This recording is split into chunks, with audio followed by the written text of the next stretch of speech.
Dans toutes les facultés de médecine, on enseigne que le cerveau en bas âge est capable de récupérer si on intervient précocement.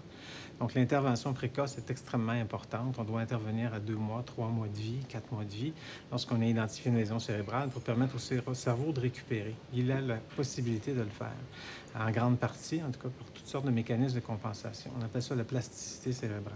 Malheureusement, ici, les enfants sont suivis souvent 2 ans et demi, 3 ans à cause des listes d'attente. On vient de manquer la période la plus précieuse de leur vie pour avoir une récupération. Donc, des enfants qui auraient eu le potentiel de marcher plus tard vont être en fauteuil roulant toute leur vie.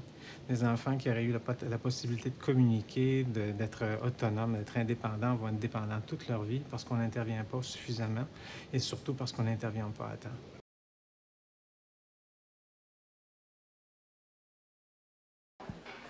Alors, un traitement hyperbare consiste simplement à mettre un enfant dans un caisson pressurisé qui a pour effet d'augmenter de façon impressionnante la quantité d'oxygène dans le corps, dans le cerveau des enfants qui ont une lésion cérébrale.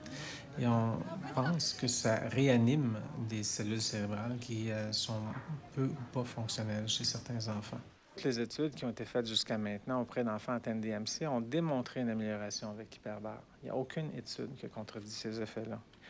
L'hyperbare, il faut le voir comme étant une médecine complémentaire à la physio, à l'ergo et à tous les efforts que nous, les parents, on met pour justement rendre autonomes nos enfants. Mais il faut le regarder dans son ensemble puis dire, combiné à d'autres thérapies, voici jusqu'où on peut aller. Et il n'y a pas de doute que l'hyperbare contribue énormément à la qualité de vie de l'enfant.